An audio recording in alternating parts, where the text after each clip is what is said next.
To welcome you all. Let me try again. I'm delighted to welcome you all here today on this lovely day, and you're going to hear all about local trails. And Rees Hughes is an author and trail guide. He has authored a local trail guide called Hiking Humboldt, 101 shorter day hikes and urban and road walks. And he's also edited 3 books on the Pacific Crest Trail. I don't know if any of you have been on that, but if you want to find out about it, that's a good way. He's been an advocate for the Humboldt Bay Trail and a volunteer trail steward for more than a decade. In fact, he currently coordinates the local trail stewards group that helps maintain our trails. He is also a major OLLI contributor, and he worked in student affairs. You may remember him at HSU for nearly 25 years, and he and Amy have raised 2 loving daughters, whom I'm sure are very familiar with these trails. So here we go. Um, it's all yours. All right. Thank you, Jane. Thank you, Jane. Let me share screen. This done.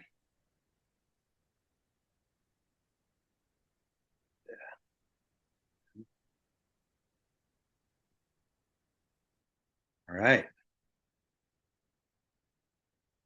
So, Jane, a question for you. If people have questions during the course of this presentation, can they put them in the chat and would you monitor them or would Sure. Riley monitor You them? can Let me know. you can put them in the chat and I'll let you know.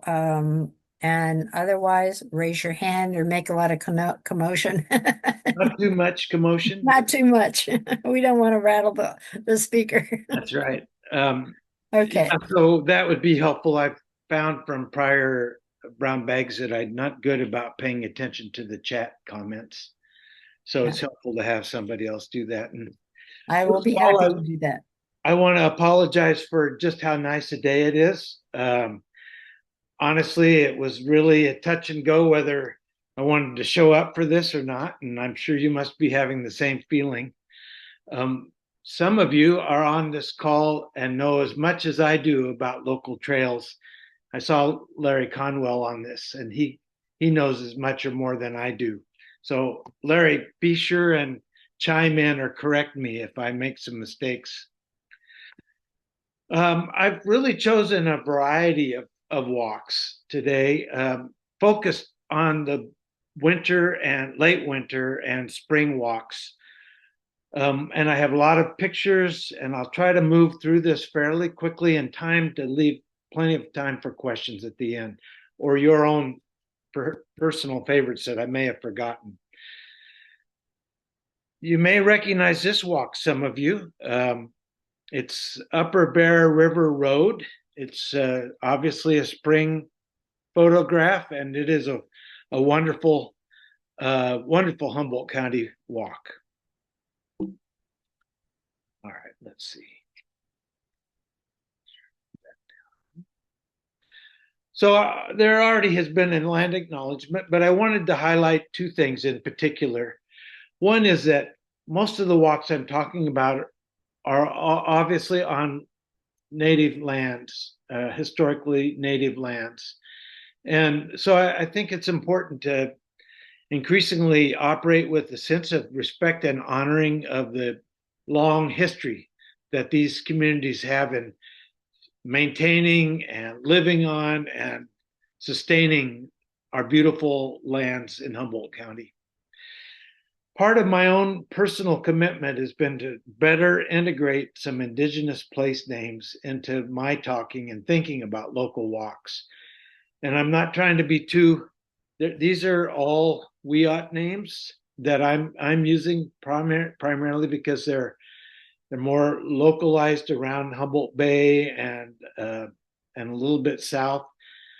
Tried to use Badawat more with instead of Mad River, and Hikshari for the Elk River area, Wiggy or Wiki for Humboldt Bay and its people, Tulawat for Indian Island, and Wiyot for Eel River. And obviously there are more, and I share a couple more as we go. but these are the ones that I'm trying to do more and more of. The pronunciation is sometimes a challenge for all of us who don't grow up in any way with. And there is a wonderful resource on the WIAT website, and I've listed the URL here.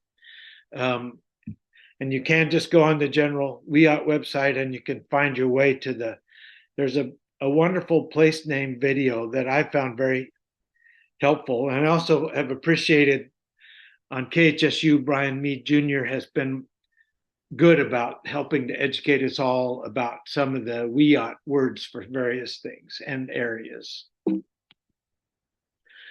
There are some exciting developments here in 2026. Contractor, some of you may have noticed, is well underway to completing the 3.5 mile new stretch of the Annie Mary Trail from Sunset Avenue, where the skate park is, all the way to pump station number 1. Already paved, has been about a 2/10 of a mile from the Sunset Avenue to the new residence halls, but the rest will be paved entirely by late summer and completed by late summer of 2026. There's also been some wonderful ongoing progress in the McKay Community Forest, where there are a couple of miles of nicely done trails behind Redwood Acres, and then another couple of miles that are also signed at the parking lot on North Ridge in the Cutton area. By the way, you got a question or a Sure. please be sure to tell us where these places are because I don't know where the Bear Trail is. Oh, I'll get to that a little bit later. I'll have a little bit more specifics about Bear River Ridge. But thank you for that reminder. The McKay Community Forest is one I just mentioned. The McKinleyville Community Forest is, and let me just shift to this slide. This is a 599 acre parcel that has been basically purchased by the McKinleyville Community Services District that goes from Murray Road on the north, and it follows the eastern boundary of McKinleyville well south through the community of McKinleyville. And right now, it's mostly social trails and old logging roads, but they are working very aggressively on a trail plan and have started to build trail using several volunteer groups. And you can go on the humtrails.org website to sign up and volunteer to help with that process. So this is a very exciting development, and in some future talk, I'm hoping to show pictures and talk about progress that's being made. Before I move on, I also want to acknowledge that there is planning still underway for the Bay to Zoo Trail in Eureka. And this is expected at the earliest to be ready by 2029.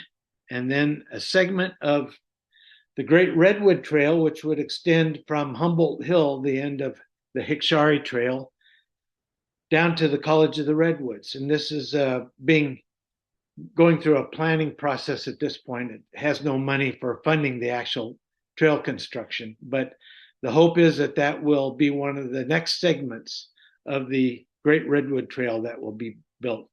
The picture here is an early picture of the extension south from the Hickshari Trail in Eureka to Humboldt Hill.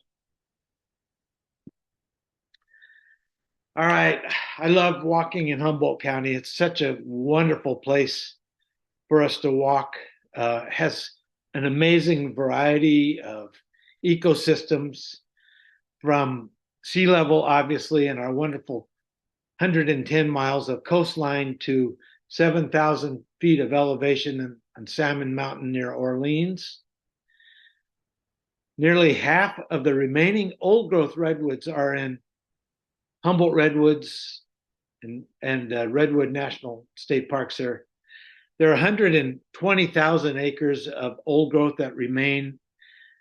Humboldt Redwoods has 17,000 acres of it and 37,000 acres in Redwood National and State Parks. So um, it's a pretty special place. The 450-mile coastal strip starting at very southern edge of Oregon all the way down south of Santa Cruz is basically the extension of the range of redwoods.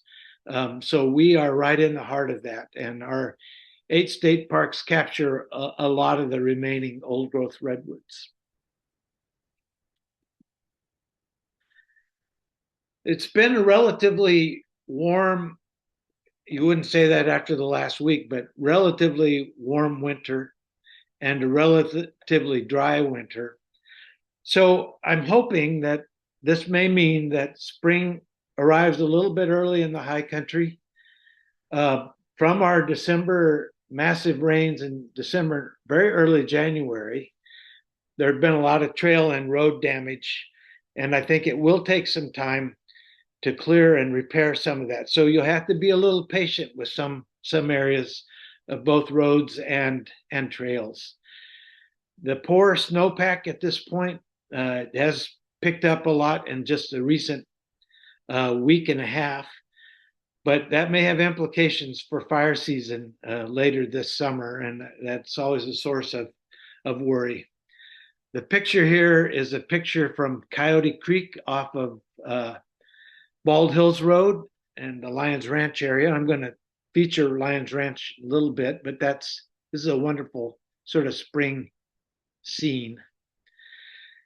And there are a lot of things I'm not going to include that are wonderful walks, but I just, in the interest of time, and also because I think many of you are going to be familiar with the Waterfront Trail in Eureka, the Hikshari Trail in Eureka, the Bay Trails north and south, the wonderful Bay Trail, which has now been in operation for the last 10 months, are well known, the Arcata Community Forest. There are also a number of wonderful urban walks that I'm not going to talk about, but they can also be beautiful spring. And I should acknowledge John Palmquist here, who is, I featured him a lot over the years in this particular picture, because I love the seniors are present speed limit requirement here. This one is on Berta Road, which is a hike in Hiking Humboldt. If you are wise enough to purchase a copy of Hiking Humboldt, I don't know. There are 2 versions. The old version, which I have pictured down here in this corner, was published now, to think about, it's 2017, and the new one just came out about a year ago. And I was surprised at how many changes there were in that time. I figure about 40% of the content of the new volume, the new edition, is changed from the 2017. Eliminated some walks, added a number of walks, updated information, to the extent that the new version has 56 more pages than the old version, and sort of the same number of walks. So I also would encourage you to think about writing in them. Take notes if you can track our conversation fast enough to just write in these books. They're useful resources, but made more useful if you do that. All right, enough of my pre-talk. I'm going to focus on sort of 12 general things, places to walk or kinds of walks to take.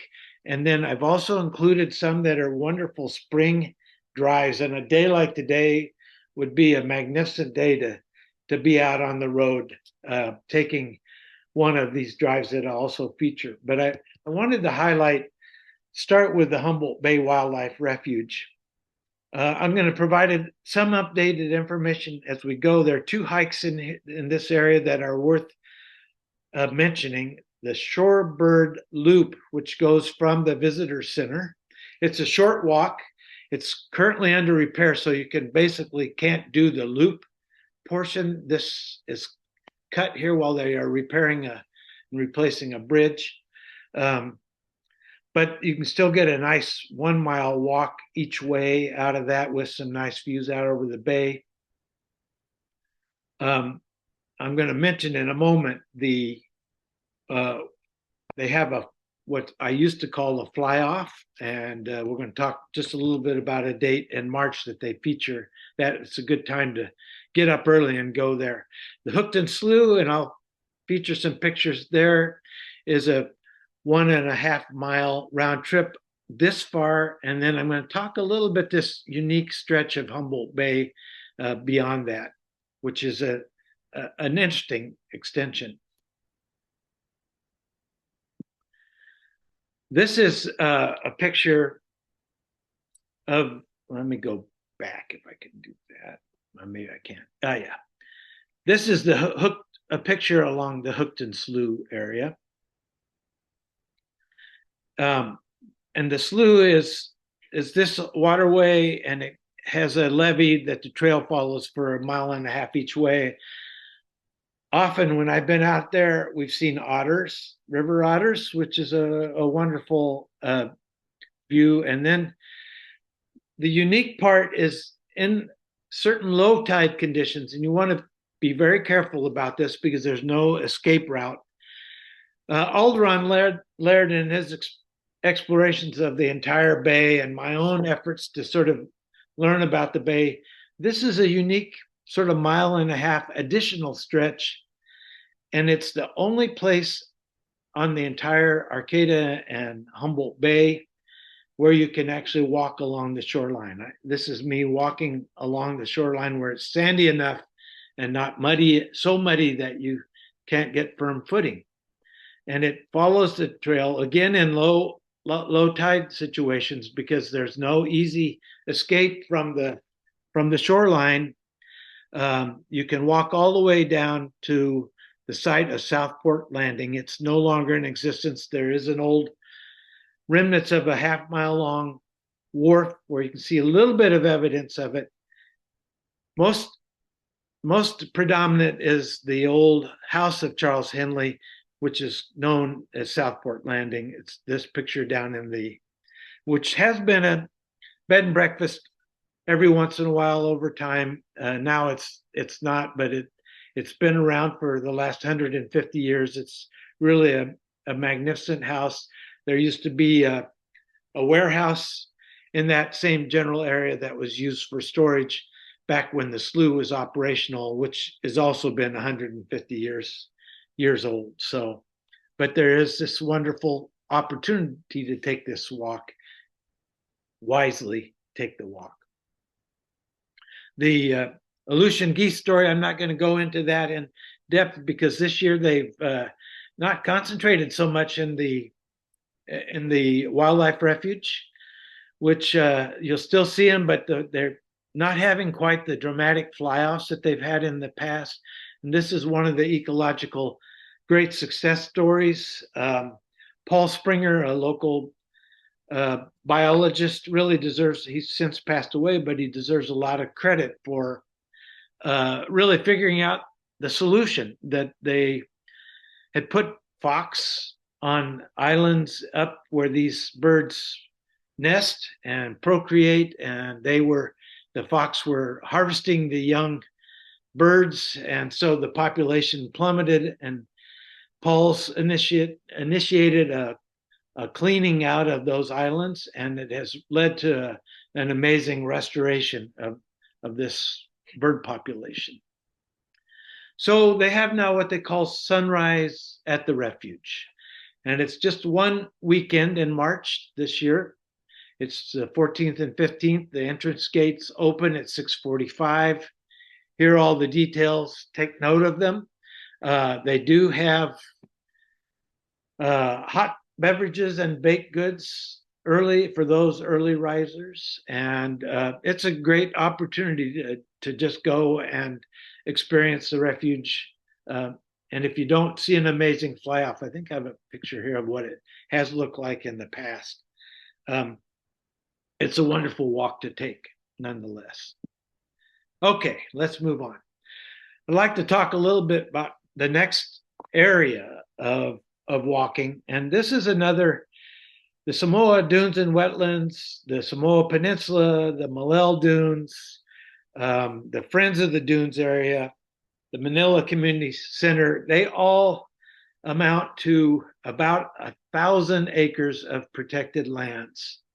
The largest being Digawatuk, which is the new name for the Samoa Dunes and Wetlands.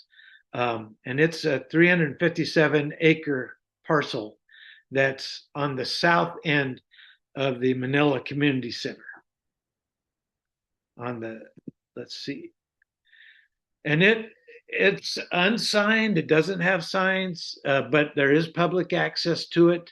It can be accessed from a place, a nondescript road on the other side of the access road to the. This is the access road to the Samoa Cookhouse that you might recognize or know.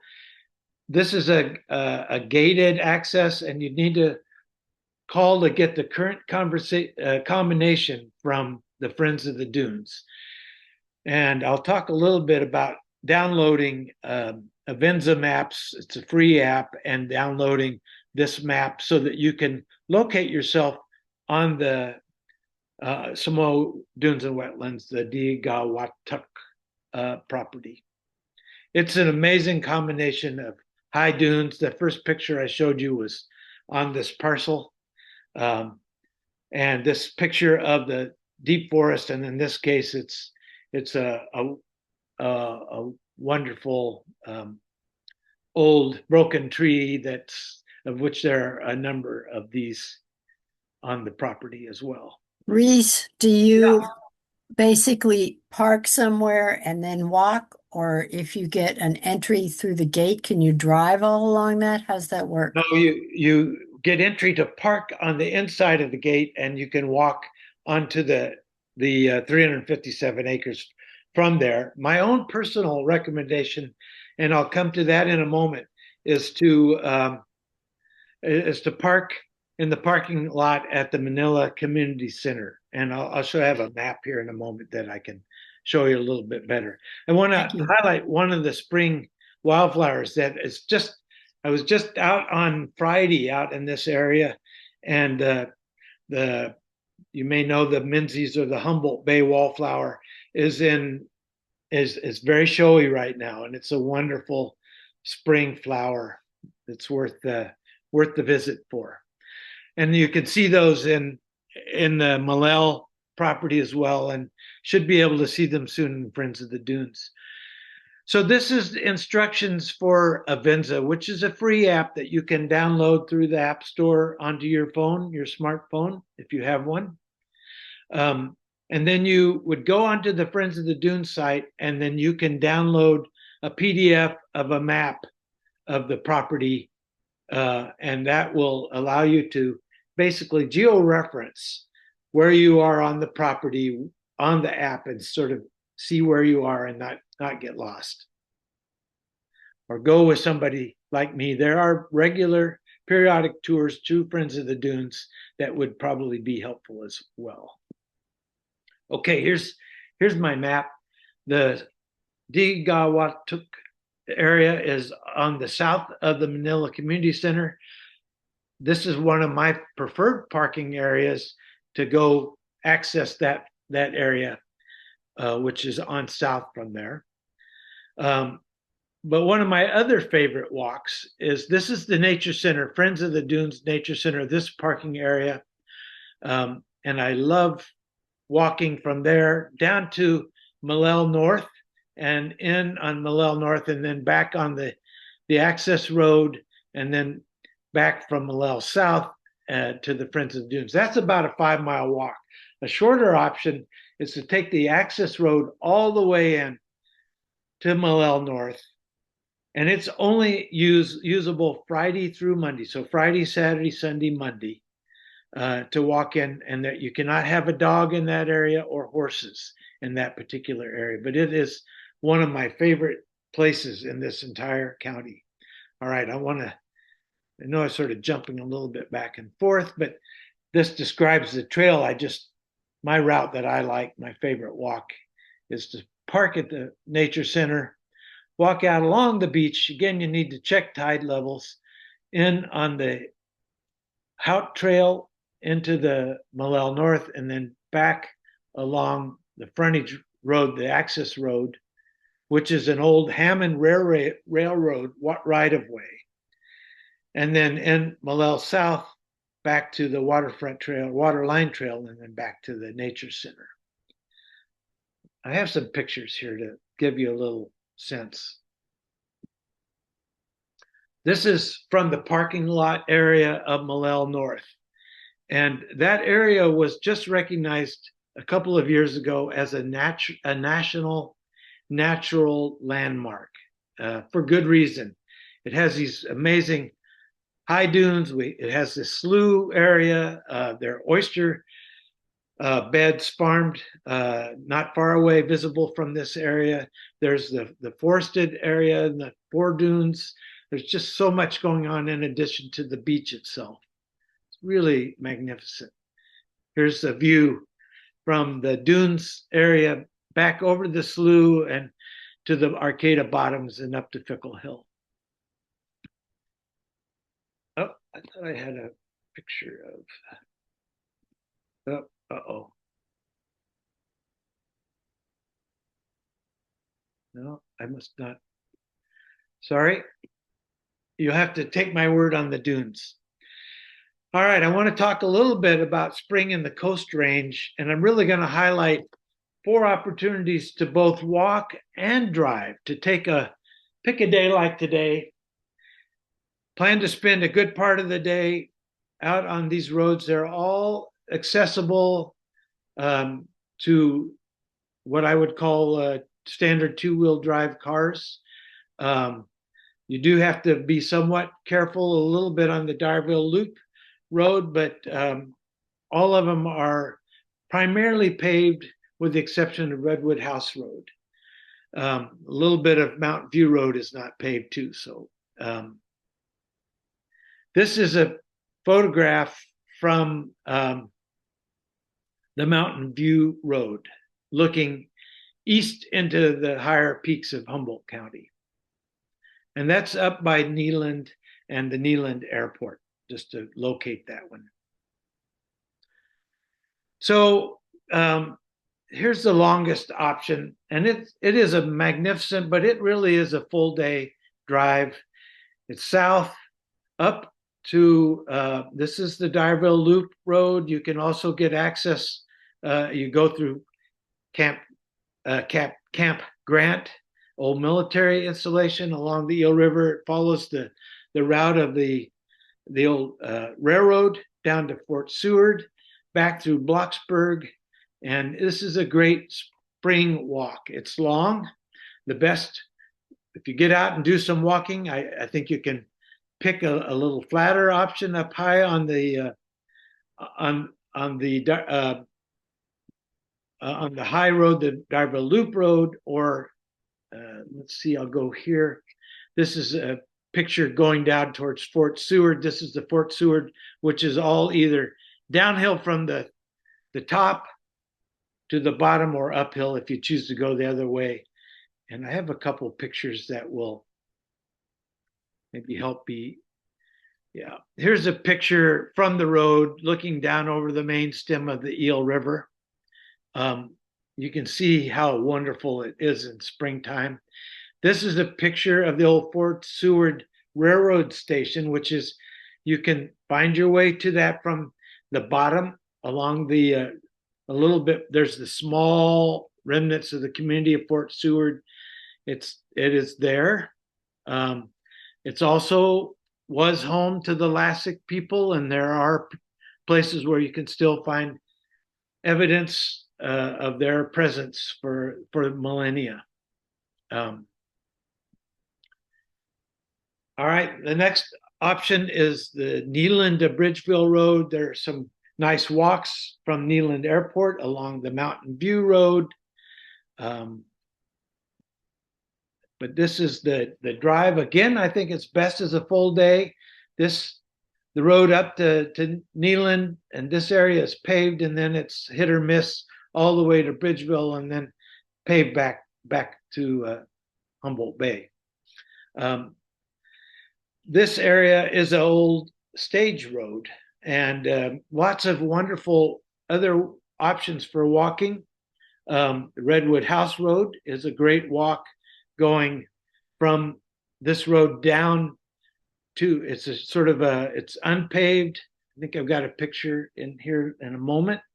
In fact, on Wednesday, Larry and I and some others are going to walk some more of the Showers Pass Road, which is unpaved, but is a pretty magnificent stretch of Humboldt County, one that most people never see.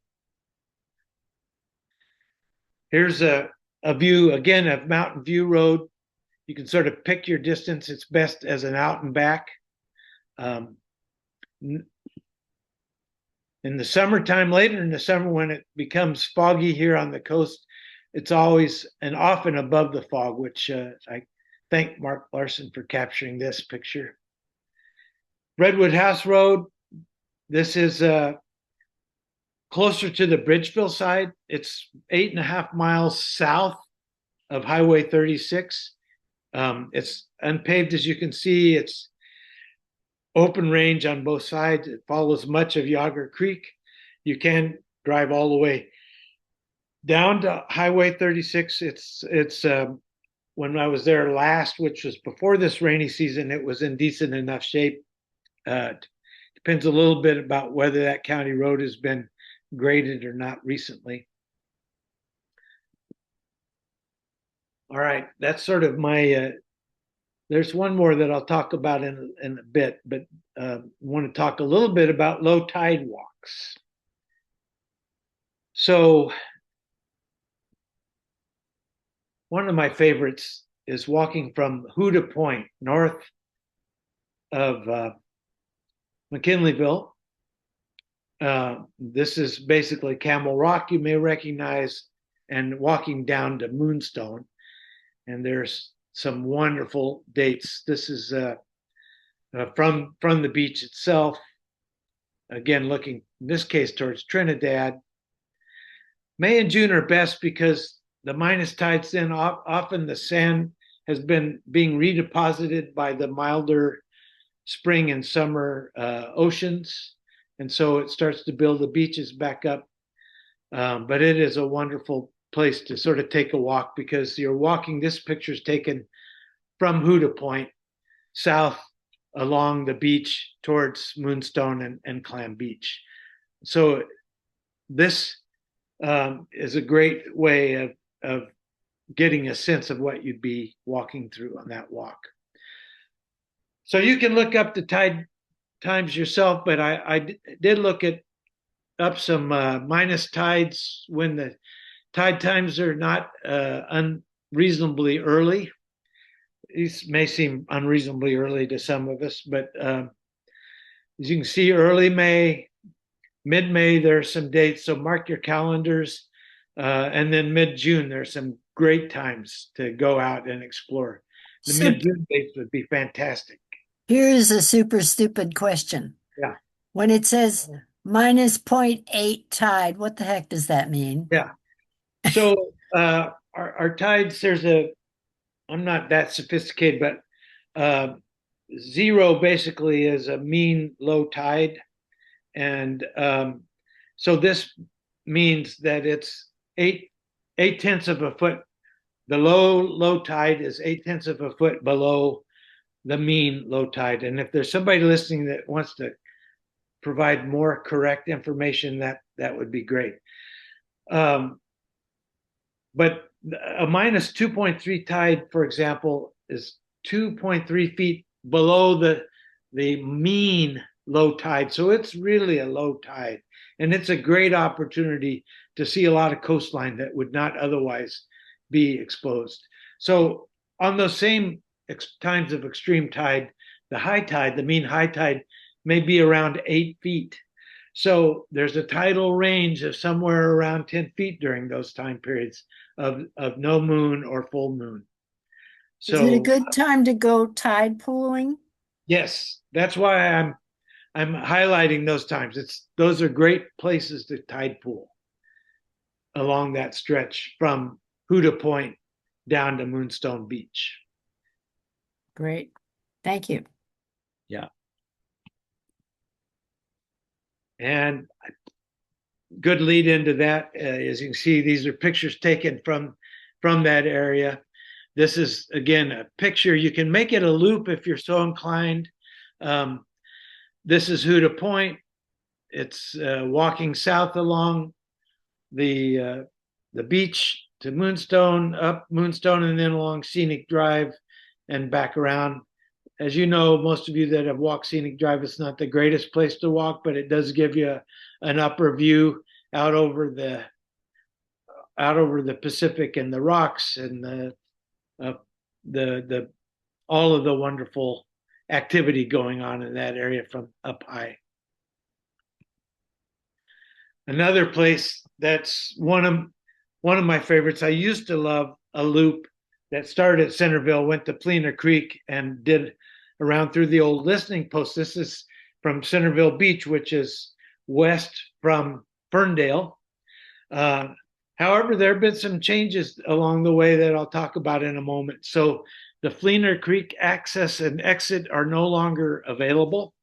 So you have to be prepared to either do an out and back from Centerville or walk farther down to Guthrie Creek, which is another mile plus past Fleener Creek. One of the amazing things is the opportunity to find fossils, and it's such an amazing spot to find fossils. These are sea scallops from 1 million to 2 million years ago. Again, picture heading south on the beach from Centerville. Not as good for tide pooling. In fact, not good for tide pooling, but great for looking for fossils, and great for beach walking. This is a picture of what it used to look like from Fleener Creek. And then you may have heard about we had about 2 years ago now, a major slide that took out the parking lot. Here's the old Fleener Creek parking lot. I'm circling with the cursor. The trail went down here, no longer exists. It's a massive landslide that is still in process. You can see what it looks like from the beach level. I thought it would be worse than it was down at the beach level, but I think the ocean has moved things back enough that it's pretty walkable in low tide situations. But you want to steer clear from upper areas. This is what it looks like from on high. And you can see that the erosion is by no means finished. So it's very, very dramatic from either direction.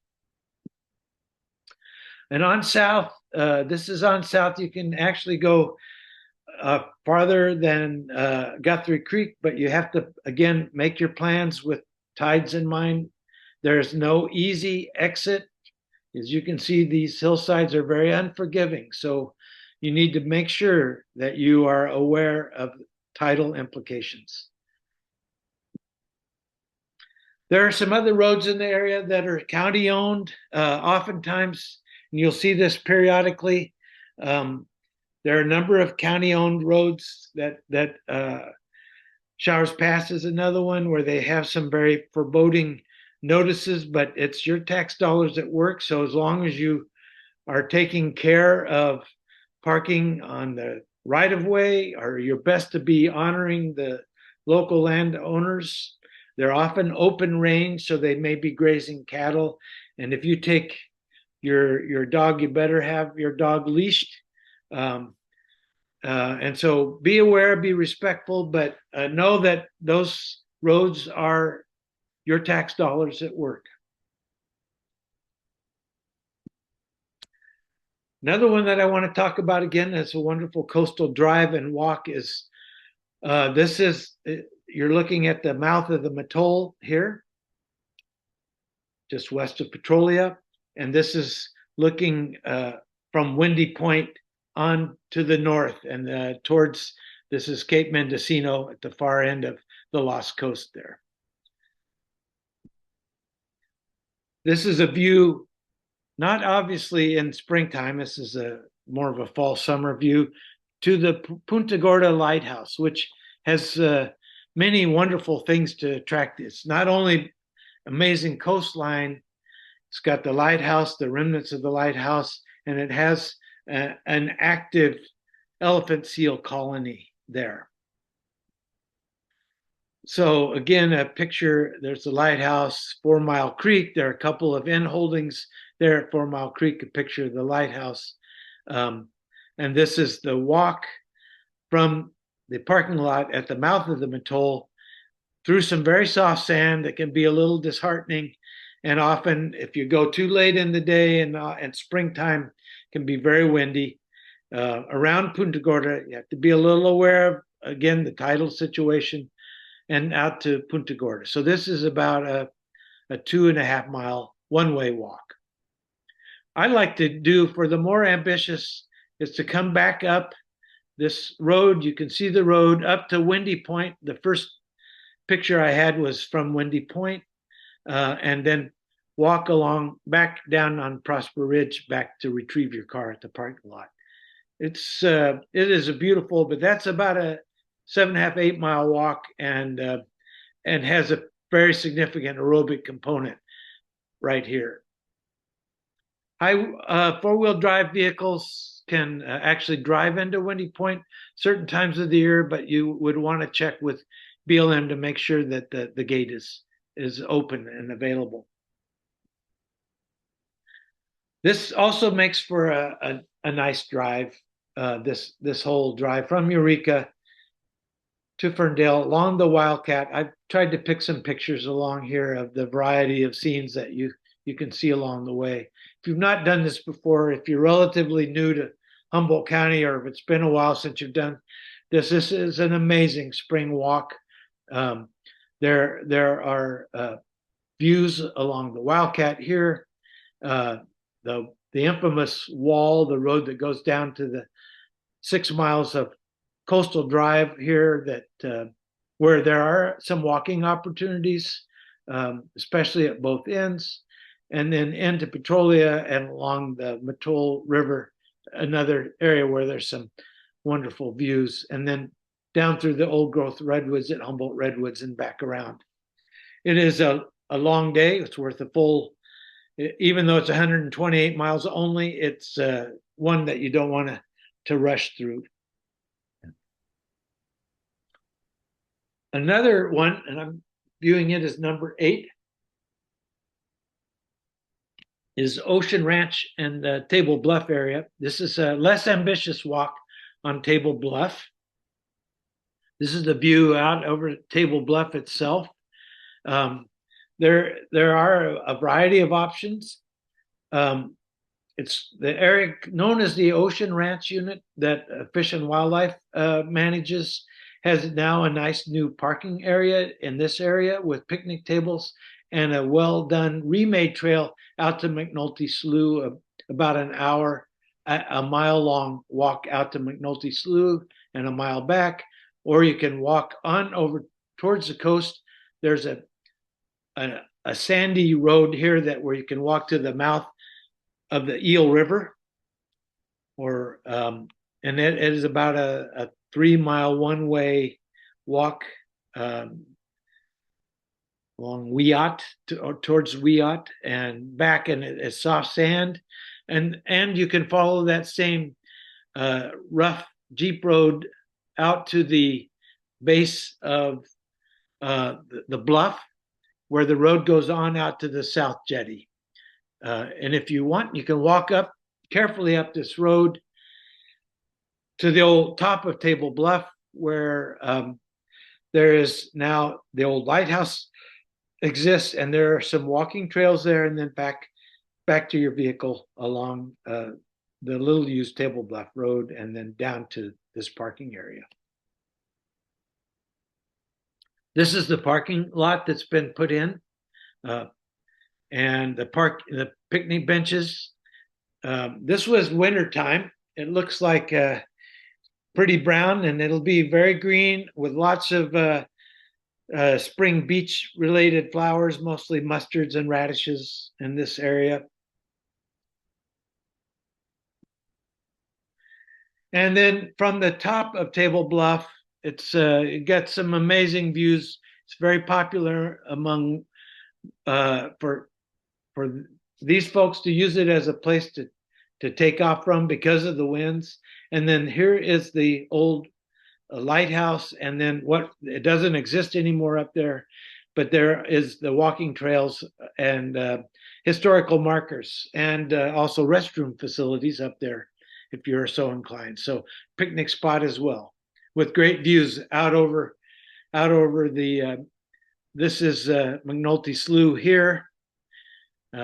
This is the Humboldt Bay in the distance. This is actually was taken from an airplane um, that I took on a wonderful opportunity to see the whole bay. Okay, I got to keep the line moving. Lions Ranch up on Schoolhouse Peak area, another one that is a great flower, spring flower. A little later for lupin, it's 3,000 feet up, so you have to sort of pick your time. This road, which was unpaved in this picture, is now paved, although quickly disintegrating, so you have to still be pretty careful. This is looking south along Bald Hills and the Bald Hills Road from Schoolhouse Peak. This is all Redwood National Park area here, and you can see the Coyote Creek loop coming up, faintly coming up from lower down over here, and I'll talk about Coyote Creek in a moment. Wind lupin are in full force, and it's a little hard to know because they vary from year to year, time to time, in late April, early part of May. But this was a glory year. Parking at Lions Ranch and walking the 4 miles round trip into the to Old Lions Ranch, which is actually here's the parking area on Bald Hills Road. Sorry, walking into Lions Ranch remnants here. They have a restored barn and some old outbuildings. You can do a straight in, 2 miles, or straight out. I like to go down to the sheep shed and then you take a contour across and do it a little bit longer, but not a whole lot longer. I find it interesting. And for the very ambitious, the sheep shed and then down Coyote Creek and follow the road all the way back, coming back up here to the Bald Hills Road and up to Schoolhouse Peak if you're ambitious. That's really a nice, spectacular option. It is not unusual to see bear and elk in this area, which is really great. The black bear are not aggressive unless you see a cub and a mom. I'm not ever been too worried about them. There are some picnic options, as I mentioned, also at Schoolhouse Peak, and again the wildflowers hard to predict, but they're amazing. More pictures from here's the Lions Ranch. There are other flowers than just the lupin to see as well. And this is from the Coyote Creek Loop. Again, a great spring walk. And I should mention that Coyote Creek is featured in Ken Burton's Volume 1 of Hiking Humboldt, which are longer walks. And the Coyote Creek option is in the Volume 2 option under Lions Ranch. Something we don't often think about is the Humboldt Botanical Garden. And while they have flowers year round, I think spring is such a spectacular time. These are lilies, dogwood. I put a lot of the specifics on the left side here about there is an admissions fee to get in. It does have some short accessible routes. There are actually 2.5 miles worth of walking paths. They've done some wonderful work on the trails so they're better condition than they have been. If you haven't been for a while, it's worth going back. Hours, you better check the website, but in general, it's 10 to 4, and often this time of the year, it's Wednesday through Saturday, but better check the website on that. Um, let me see. I have some more pictures. Wonderful, wonderful rhodies and azaleas there. Okay, number 5, redwood walks. And Jane mentioned in her introduction that she'd been out and seen trillium, her first trillium of the season. And Larry Conwell and I were on a walk 10 days ago or so, and up in Redwood National and State Parks, and did not see any trillium yet, but they will be out soon. And it's one of the great places to go is the West Ridge Walk in late April, early May. Sometimes they're a little later here. Sometimes they start as early as mid-March, and but really can be abundant at certain times of the year. The West Ridge Zigzag Prairie Creek Loop is only a loop in early summer when they put in the summer bridge so that you can get from the base of Zigzag Trail to Prairie Creek Trail. So make sure that you understand that. Otherwise, it'll be an out and back on the West Ridge Walk. There are other easier options in the park, but I've never seen a proliferation of trillium like I've seen there on the West Ridge Trail. There are some local, easier access trillium blooms, and one of the ones that I would point out as barely a walk at all, stroll, would be in the Humboldt Area Foundation property. And I love going there on a summer's evening, parking and walking in, because it's just amazing how many trillium are on their little nature walk on the foundation property. It's Mark Larson at work. This is a picture that I took, a very typical view in that area to see the massive amounts of trillium, and you don't have to do any of the pain and suffering of going up to Redwood National Park. Okay, I mentioned Bear River Ridge earlier. This is both a good drive or a walk.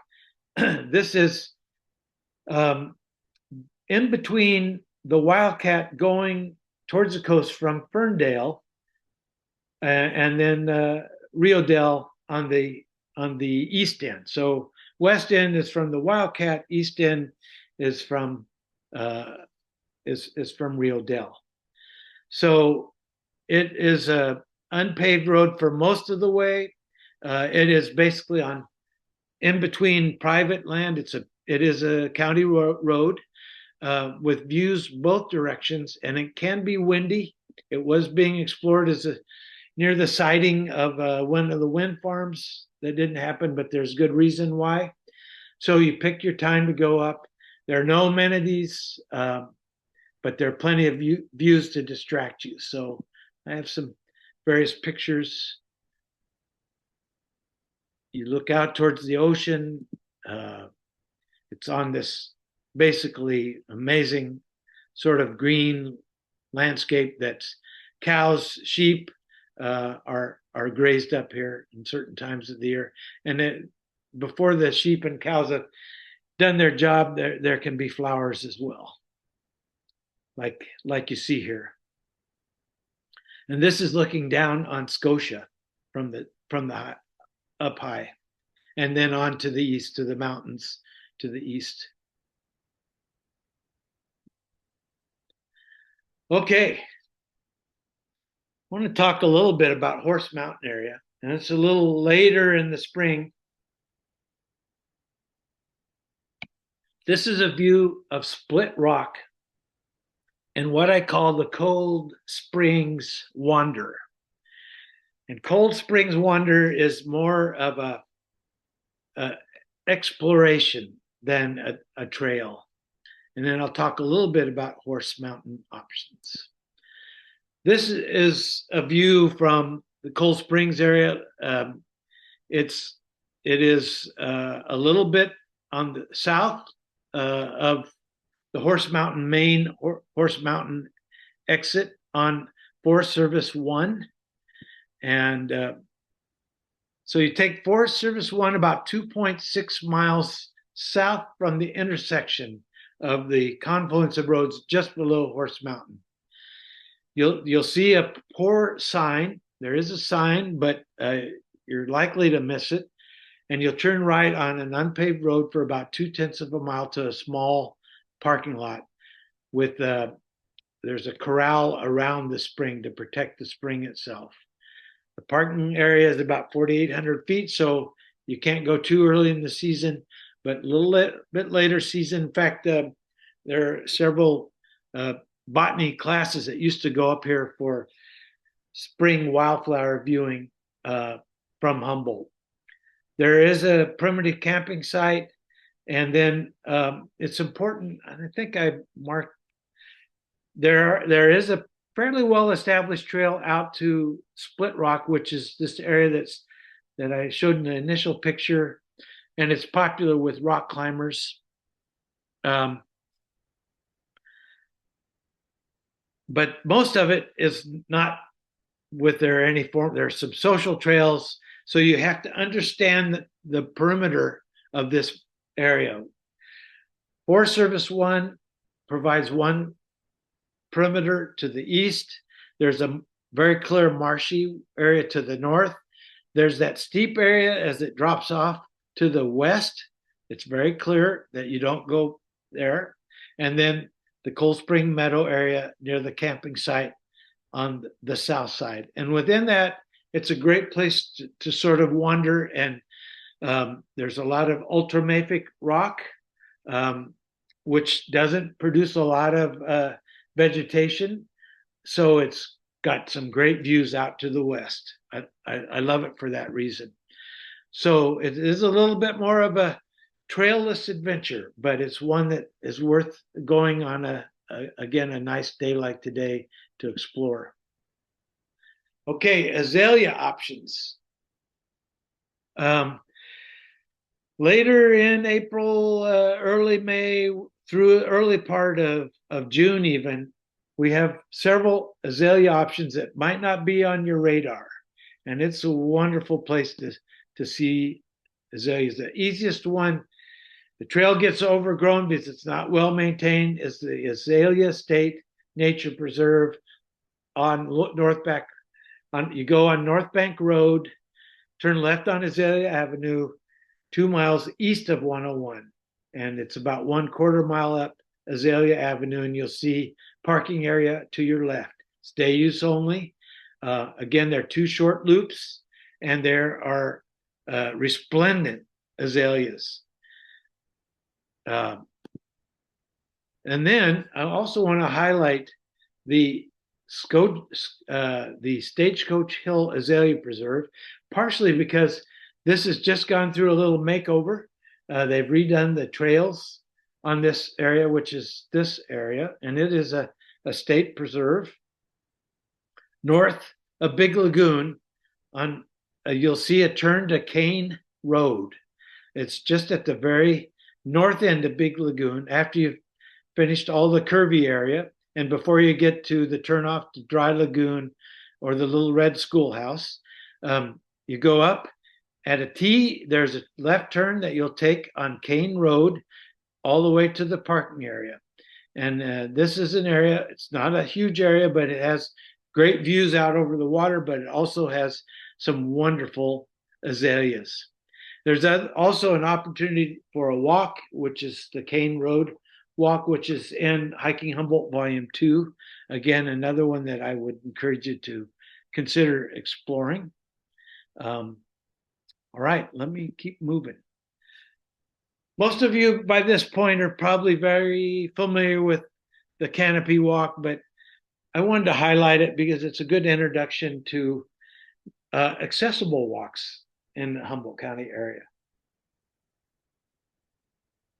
I want to mention accessible walks because I commend the California State Park System for really making an effort to create a set of what they call a state park ADA standards for trail building and to implement in a number of the state parks in Humboldt County ADA accessible options for trails. One of my favorite certainly is the Canopy Walk, but also the Bay Trail north and south, the Hickory Trail, the Waterfront Trail, the Wharf Trail, all in Eureka, are all paved Class 1 trails, accessible to ADA standards. There's a surprising number of additional ones as well, in the state parks. So the Canopy Walk, for the most of it, and Sequoia Park Zoo is accessible. Has a short stretch that isn't. You can see Cindy Chesborough there on her scooter on the accessible area and the Canopy Walk. My wife took her parents when they were living out on this, which was great because they too were reliant on scooters. It is a wonderful way to be able to share that. This particular picture is not accessible, but the other parts are.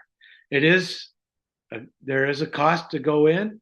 It's closed Mondays, but it is a wonderful local resource.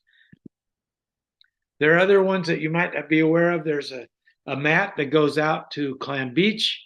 This is Amy with her parents from a short accessible trail up. You may recognize that's Camel Rock area there, Huda Point. Number in Humboldt Redwoods to the south have accessible trails. And then through several venues, you can actually make arrangements to borrow the beach accessible wheelchair. So lots of reasons to get out and explore, no matter what your ability is. Well, I've sort of glossed through a number of others. I'm just going to mention these in passing and then hopefully take questions or suggestions that you have. But I want to mention Freshwater Farms, and I have a picture in a moment to show you. Take an evening walk around Potawatomi in Arcata. Again, there's an accessible trail area in that area. Freshwater Farms is 3/4 of a mile one way along Freshwater Creek. There's a mile long series of walks around the Gene Lucas Community Center in Fortuna, a bunch of wetlands areas. There's a mural walk in Eureka.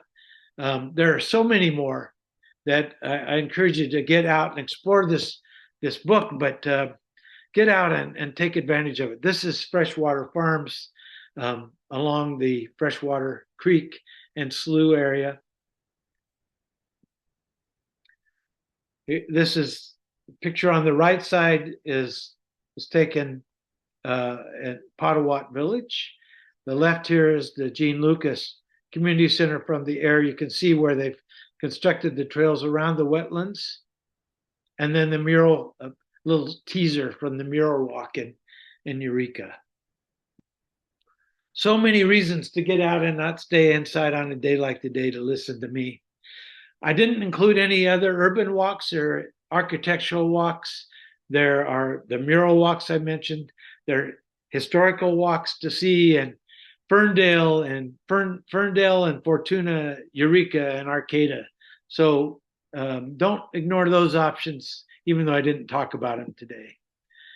And I usually pitch Blacks Creek. It's still a great place to go, but it's probably better to hold that back for summer. And I don't know if I included this in part because of the footprint, which I love. It's a bear print. And then I want to conclude by saying that there are lots of ways to give back. I talked about the volunteer trail stewards. It's something I do about every weekend and even more often than that. We have 11 locations, so there's no excuse not to consider going out. And there's something for everyone because we spend a lot of time removing invasive species from these areas. And a good number of the volunteers are the old 50 or better category. So think about that as a way to give back to trail use. And then I want to mention for all of us, but especially people that don't have a way to physically help, but may have resources to contribute, is the Humboldt Bay Trail Fund. And this is a fund that is an endowment that's used to support special purchases to support the maintenance um, and improvements along the broadest version of the Bay Trail, which includes the Hickory Trail, the Wharf Trail, the Waterfront Trail, the Wiggy Wetlands area, the Bay Trail South and North, and then some of the feeder trails that would be the Annie Mary Trail, hopefully at some point the Bay to Zoo Trail, and the trail on south to College of the Redwoods. So is a fund administered by the Humboldt Area Foundation, and at this point, we have raised through community efforts about $700,000, and there is no end to the need. So your support is always welcome. All right, enough. I'm going to stop screen sharing and I entertain questions or other comments if you have them, complaints, and thank you very much. You have Elliot commented, I had to leave, but thanks for the walks and pics. Sylvia said, thank you for your inspirational presentation. So many great options. And of course, I thank you. And I think all the people here appreciate all that you've contributed to make all this happen and let us know about it. And question with the, where can we find your books these days because of the fire? Yeah, well, Northtown, just to put in a plug, does still sell things through their online option. But I was just in the Arcata Co-op. I noticed that they're there.